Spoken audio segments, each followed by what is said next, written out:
such a motivating speaker. And I'm just, without lots of writing, he has other commitments today. So without much ado, I invite the Honorable Minister to address our program. I'm actually speechless. I've been going around the country, I've been meeting people, seeing institutions, and as Minister for Industry, also engaging a lot with startups across the country. But truly being an amazing visit to your campus. Thank you very much for giving me this opportunity, Director. Thank you for all the affection all of you did shared with me, you bestowed on me as you showed me your wonderful achievements. It's amazing where the potentials lie, and it's sad that we've lost so many opportunities over the years. It's not as if we Indians didn't have all these capabilities. We are the same DNA, we are the same set of brothers and sisters, we've come down generations. They report that at one point of time, we had 25% of the world's GDP coming out of India. My own assessment is, somewhere along the line, this country and its people, I'm so sorry,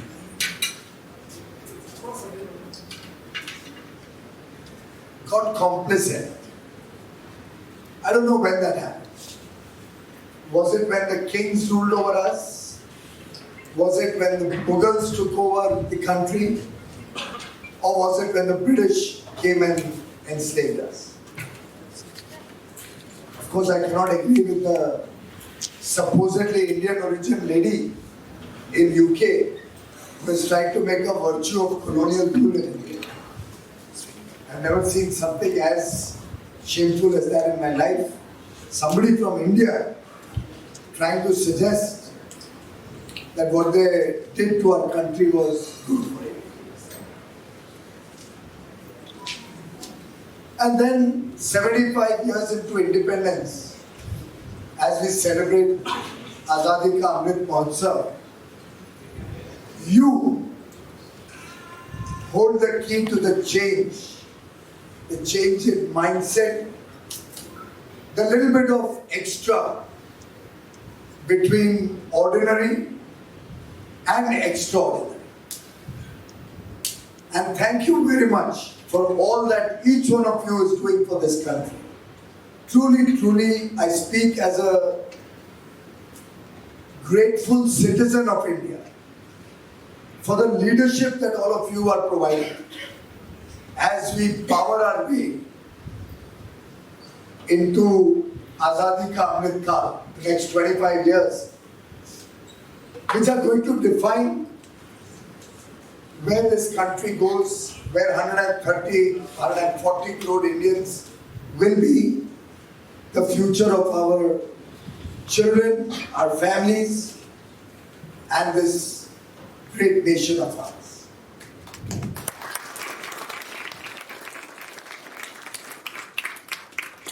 Today, earlier in the day, while addressing exporters, I've thrown a proposition at them. I'm not throwing this proposition at you because you are an inspiration. So I don't really need to ask you a question when I'm going to rhetorically give you a point of view. But why I'm just saying it, I had earlier during the day remembered it, and somebody was there accompanying us from amongst you. I said, please remind me, I want to suggest a name for your place, for this truly amazing, outstanding campus, for this, if you may permit me, I'd call it a piece of art. Because science alone cannot define what I've just seen today. Science is an enabler. The art is in your mind. You are creating all these very elementary, very simple at times, solutions to day-to-day problems of all of us. I think about 4-5 days back, I don't recall, or maybe only 2 days back for us, life is just a journey from one engagement to the other. I think only yesterday probably, 2 days back, I was addressing the patent office, the IP office. They had their annual day or something probably. Yesterday, Saturday, today Sunday. Kal ki baat hai. I'm losing track because in the course of the day yesterday, I did political speeches, I talked to the startups, I reported back to the Prime Minister about the Gujarat election, what I had experienced the previous day. I gave awards on Vedic studies to institutions, teachers and students who continue to keep our heritage alive and continue to teach Vedic studies. I inaugurated an art exhibition. So you'll pardon me if I'm losing track of time. I hope I don't lose my brain कि मुझे आपके पास आना पड़े कोई solution निकालने. But truly, while speaking at the patent office function, I said innovation to me, and I'm no great engineer. I've been deprived of education at IIT Madras, so I was not very welcome when I went to Silicon Valley. I didn't have the calling card which said IIT Madras, and chartered accountants or law graduates are passing. No value. In Silicon Valley, otherwise I'm not value.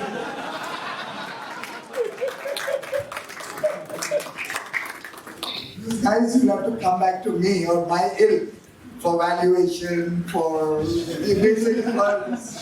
So please don't write us off already.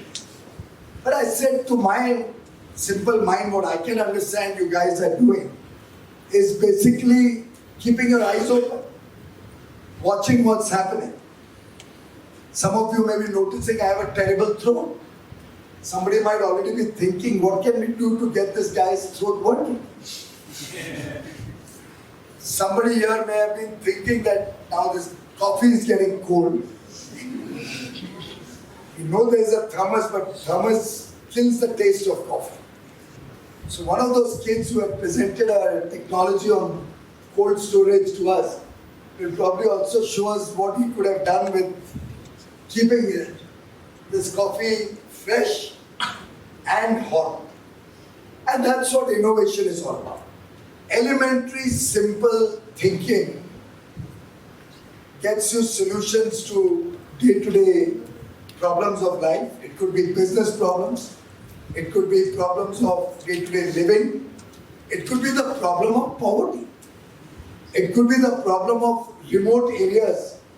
For example, our drones were used to carry vaccines to the top of mountains, 6,000, 7,000 feet up, where there was no road access. The drones took the vaccine there. The ASHA worker had already been sent down for training. Instead of bringing a whole village down, the vaccine went by drone. The ASHA worker administered the vaccine, and lo and behold, we have 200 crore vaccines given in this country. The length and breadth of India. Vaccines made in India, developed in India, because we have the skill sets which each one of you have displayed to me also. Elementary thinking to the day-to-day problems will give us the innovation that this country needs, that the world is looking for. And therefore, what I was trying to suggest was, have you heard of the phrase big, hairy, audacious goals? Yeah. Mark. Big, hairy, B-H, audacious, A-G, goals. Should we as a country not have big, hairy, audacious goals? What do the IIT Madras people feel? Does this nation need to have bold vision, big ambition? Yes. मुझे लगा बच्चों में आवाज नहीं है या मेरे में? The political rally, I would have said, but Modi ji tak आवाज पहुंचनी चाहिए. So you all agree that we should have big, hairy, audacious goals, okay? I'm assuming. Now, how do you pronounce it in Hindi? Now, let me suggest ways to say bhag. For those of you who understand Hindi, if you're not able to, maybe somebody else will explain it to you. You can say bhag. As you say, bhag milka bhag. You remember the movie? Yes. Milka Singh? Yes. So one is bhag, run. Right. So you have a bhag. Then you have a bhagdo. That is participate. Bhagdo, which all of you are doing. You are participating in this wonderful journey, coming up with solutions that will hold this country in good stead as we work our way towards becoming a developed nation. Then you have another, which says, bhaglo, run away. You know that, right? Yes. यार यहाँ पे गरीबी बहुत है, smell coming है, भाग लो यहाँ से. तो IIT मद्रास का बच्चा बोलेगा भाग वहां पे जा और भाग ले और उसका सोल्यूशन निकाल. वो कभी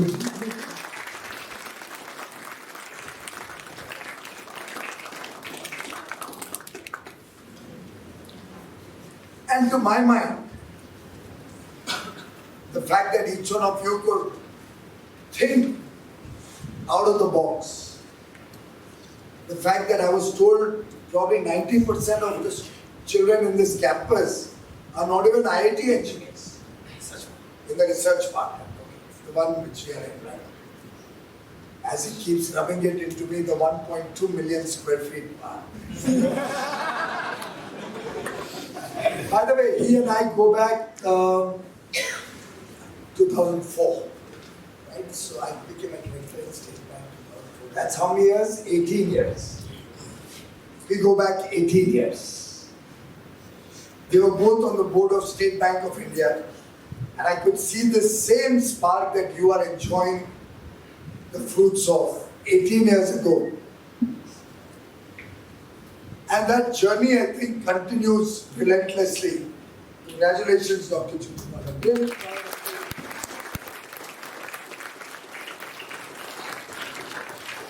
I asked him how old he is. He said 70.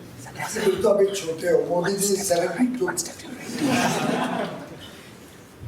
And you know his punishing schedules. During Navratri, he fasts, he doesn't eat anything, he's only on water. And I find him working harder during those 9 days of Navratri. In fact, I asked him on 2nd October when Navratri ke dino mein, "You're looking younger by the day, what are you doing?" I don't know. I'm on water. But work gives him energy. If he was to sit idle, he would age. And I think that's what we have in Dr. Chundunwala. Person committed to working overtime, passionate about the work that he's doing for the nation, and drawing satisfaction, drawing happiness from your successes, from all that you are able to achieve. Every one of you who's come out with a new idea, I hope you realize that the joy you have is great, but the joy probably that he gets or Director Saab gets is twice the joy that you have. Because for a parent, the success of his child is all that matters. And for all of us, they are our parents. We don't realize the value of our teachers. I can say in my own experience, I never ever could appreciate my school teachers while I was there. Bagawati karte rehta. 10th standard, they wanted to rusticate me because I've done a signature campaign against a against a teacher. who was trying to teach us history, but I thought she didn't know history. And I ran a signature campaign. My class teacher, Ms. Chema, never forget her, took me to task, took me to the principal, and I was sure I'm getting rusticated. But Mark Zuckerberg is also a dropout. These guys do better. Technically, I'm a dropout of Harvard also, in a small way. I started the Owner President Management Program, the European program, in 2013, did one module out of 3, and 14, Mr. Modi inducted me in his government. So I haven't been able to go back. Though they're telling me that your seat, you can always come back. But I'd rather be a dropout. I'm not encouraging any of you to be dropouts. But truly, I can only tell you that this will be a grateful nation for all the amazing work that you're doing. And keep at the back of your mind that everything you do, every single step that you take, every single technology that you're producing here, has one big, big advantage. And that is the 1.3 billion Indians, the world's biggest aspirational population anywhere in the world. And that scale can help you get economies of scale, can power the technologies that you are producing, can economize the output of your work, make it affordable, and then the world is the stage. The world today, you might be reading, I'm doing FTA with UAE, which I have concluded in 88 days, fastest ever FTA ever done in the world. We've done a comprehensive economic partnership with Australia. Some of you still read the papers. I think you all are on beyond that now. You might be reading the spat that UK and India somewhat are having on certain issues where they made some very, very uncharitable and absolutely false comments, sadly made by an Indian only. And yeah, Indian origin person, that's right. That's the good thing of being professors and being in the room. But all of that is because of you. Why is the world wooing us? Why do the 6 GCC Gulf countries, who for the last 10 years, whenever we told them let's do a free trade agreement, they never bothered. For the last 1.5 years, they've been wooing us. Switzerland, I personally talked to my counterpart there 4 times. Just not bother. Last 2.5 years, he's wooing me. Like some of you might be in your personal lives.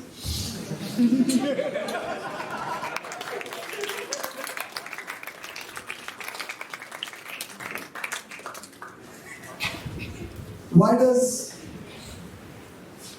today the world want to engage with India? And the first and foremost is our skills, the talent that India has.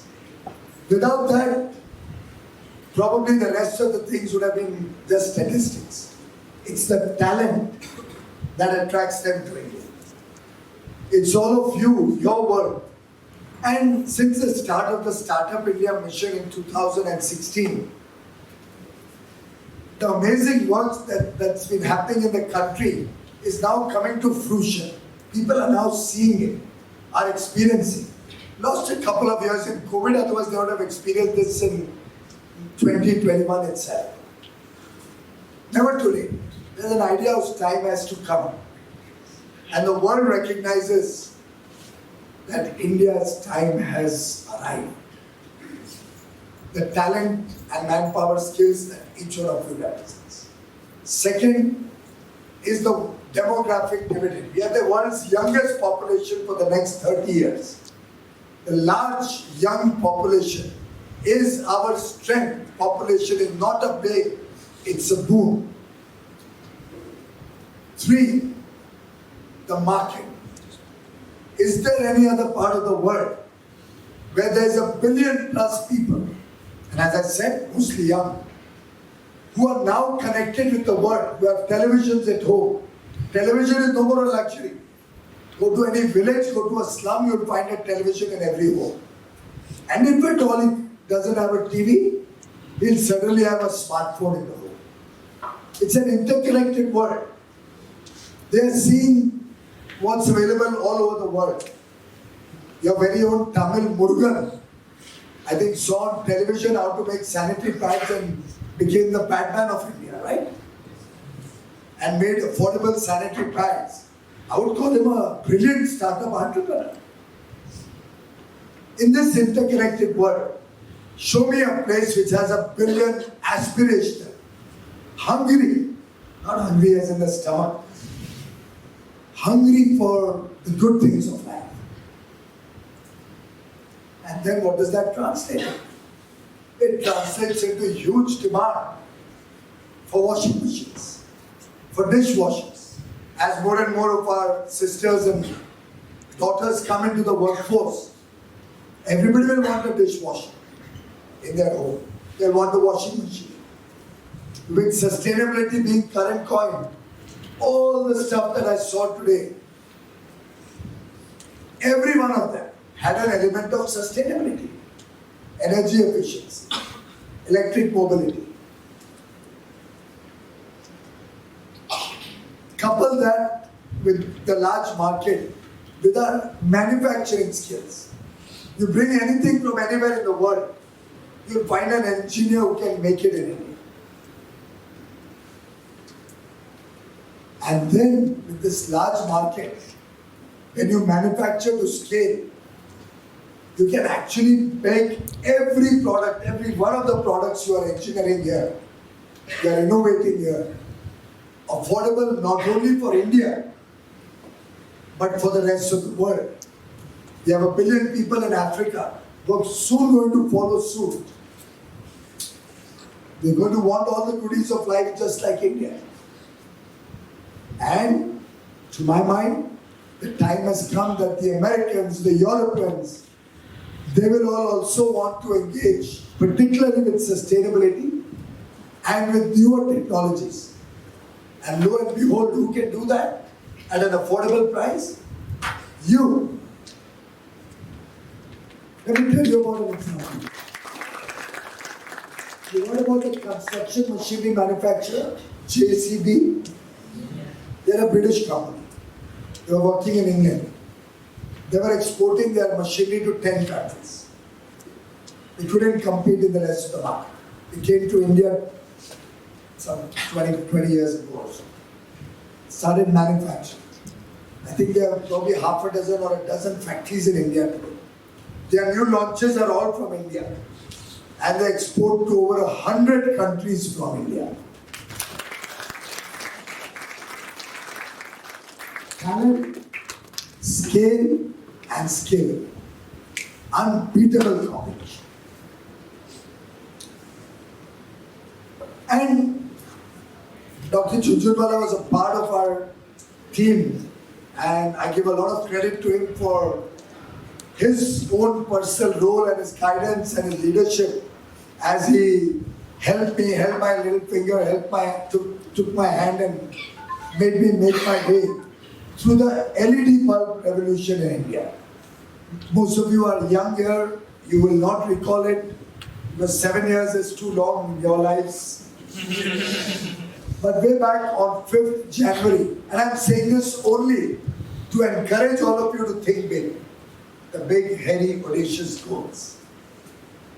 Way back on 5th January 2015, the Honorable Prime Minister launched the world's largest program to convert the lighting systems to LED. We used to use those old incandescent bulbs, 60 watt, 90 watt, 120 watt. You remember all that? Yes, I don't think you may even remember some of it. Professors will certainly remember. And the power guzzlers that they hardly lasted 6 months. LED lighting had come in, but it was so expensive that the government used to give ₹100 subsidy to make them available for the market at about ₹550. In fact, the government used to procure them at ₹310 plus taxes. And then, of course, the distribution costs and all that. We had a company called Energy Efficiency Services Limited. We would distribute it, give ₹100 subsidy, and sell about 6 lakh bulbs in a year. One of the constraints also was the subsidy amount was so small. Everybody kept waiting for the subsidy. हमें subsidy मिलेगी तो LED bulb बनाए, chicken and egg store. Nobody ever thought of the benefits of the LED. First of all, difficulty was to convince people it can happen. And I'm sure all of you must be facing similar difficulties. When you go with your idea, there's a disbelief, people are skeptical, all of that. I faced all of that all my life. Great difficulty, got a launch. And the selling point was we are going to stop the subsidies to save the government money. The first file I signed as a part of this program was stop the ₹100 subsidy. And then after the Honorable Prime Minister launched it, and how did he launch it? He said, what are you doing for the launch? He said, I'll have a board at the top, maybe unveil it or something. He's so damn. And he's quite innovative in his thinking. He's actually a startup entrepreneur, if you ask me. Because yesterday I had a CSIR meeting. I keep adding, I had come back after 3 hours of sleep from Gujarat.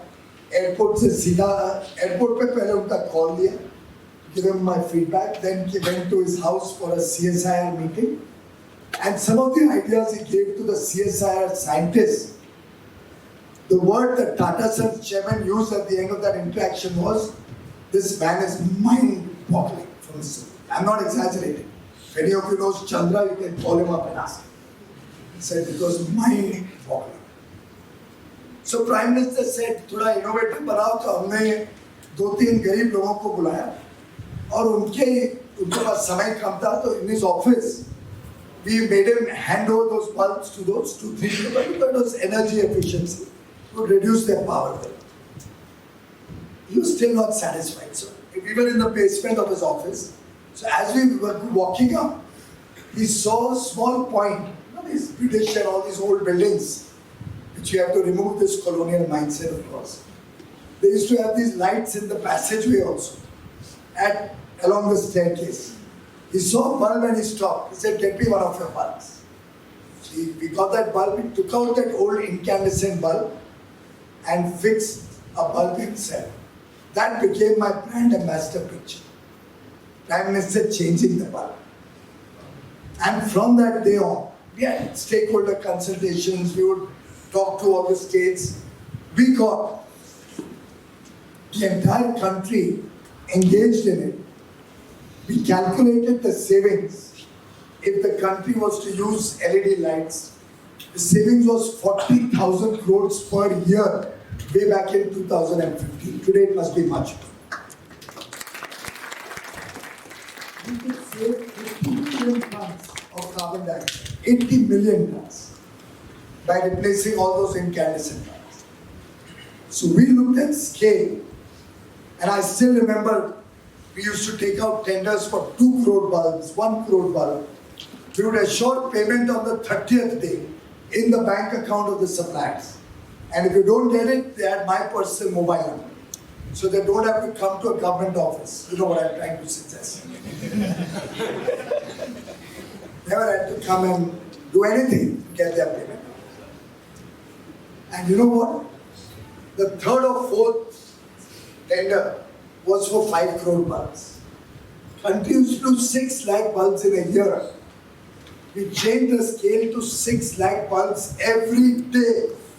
Every single day, 6 lakh bulbs. And Philips, the world's largest company, quoted 38 rupees. 38 rupees for a 12-watt LED bulb, which was equal to a 90-watt incandescent. We added the cost of transport, marketing, tax, everything. Became some 80 odd rupees. We added profit for the government company, ESL. From a point of subsidy, that company made hundreds of crores of profit out of that. Without a single rupee of your taxpayer money being spent, it took only 3 years. About 35 crore bulbs being sold every year at market value. After the first 30 crore, government got out of it. Then the private sector ran it. The bulbs today would be what, 50, 60 rupees? About. They last for 5 or 6 years, generally, unless your system is so poor. But actually nowadays they are so good, even voltage fluctuation, they can handle. And even at that time, what did we do? We gave it to all the electricity companies, distribution companies. Along with the bill, they would give the bulb to the user at 10 rupees, which was the saving in 1 month in each bulb. And over 9 months or 8 months or 12 months, whatever, they would take 10 rupees every month. Gradually it came down to 6 months. Many states started giving it free when they saw the benefit. Many states subsidized it. The government company reduced its profit. And finally, the payback was 3-4 months. And then the savings would go on for years. What I'm trying to say, today if you want an incandescent bulb, you'll have to go to an antique storeroom. You won't get it in a regular shop. I tell you so many stories about my run-in with the American administration on energy efficiency. They're the most highly inefficient users of electricity in the world.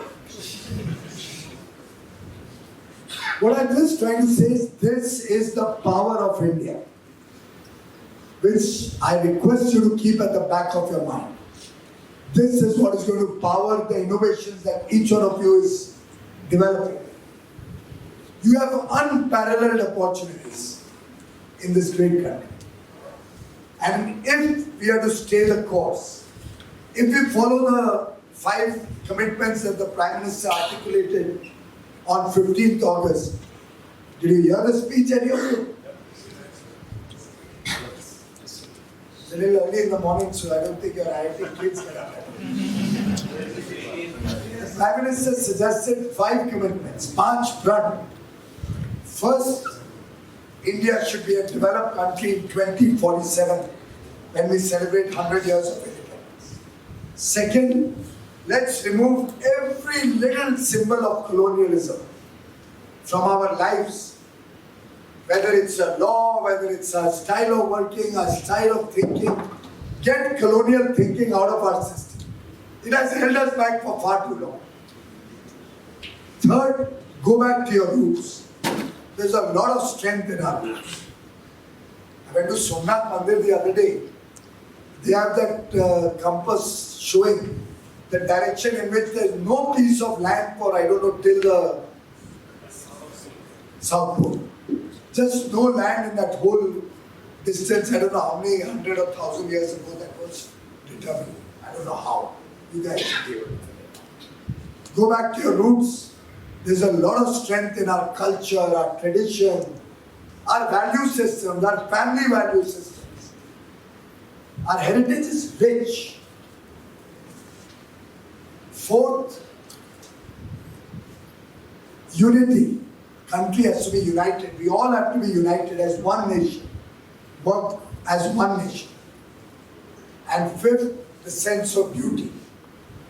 Let's all of us work with a sense of duty. We owe it to our country. We owe it to all those whose families possibly couldn't board the train and get an opportunity to come to this beautiful campus and this beautiful center. Everybody has not been as privileged as all of you. Still millions of kids out there. We owe it to them. The sense of duty, it comes out of that. Because he added 2 other elements after the Panch Pran, which are equally important, friends. First was Nari Shakti. This great strength amongst our women, our sisters, our daughters, which we need to harness, recognize, give them equal opportunity, good education, make them stakeholders along with us. I would urge some of your teams to see if you can integrate more young girls and give them also this flavor of innovation. I see many of you here. You need to see much more by the time I come next time. And the seventh point, the other second point that he said, and I appeal to all of you. एक हिंदी में बोलते हैं गांठ बांध करके रखो. Just make that the principle of your life. भ्रष्टाचार मुक्त भारत बना. Corruption.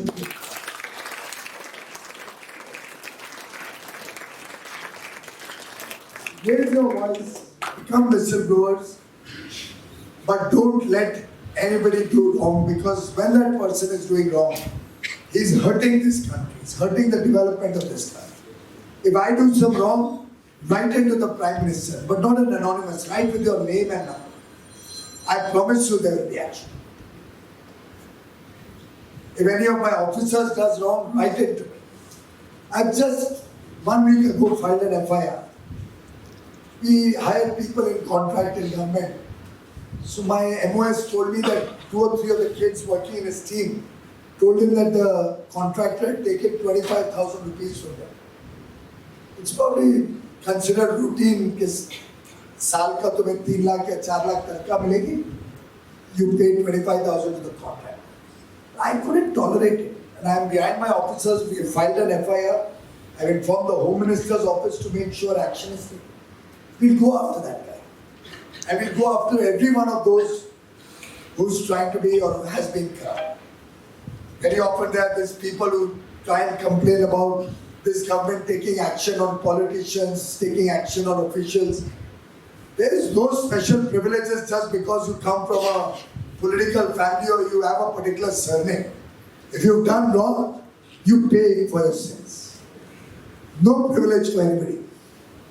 And zero tolerance for corruption is what we stand for, and what I pray and wish each one of you will stand for. Each one of your technologies. I just said that all those who got a patent, please write in with your experience all the difficulties you got while getting a patent.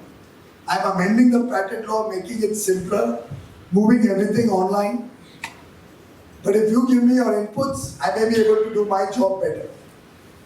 So let's work with the spirit of partnership. Let's work together. This is only my second visit to IIT Chennai or Madras.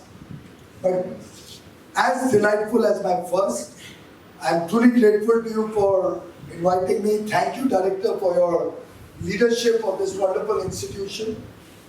And thank you, my young friends, for all the powerful energy, for all the innovation, for all the out-of-the-box ideas that each one of you are working on. Thank you for being a part of the growth journey of India. Thank you. Okay.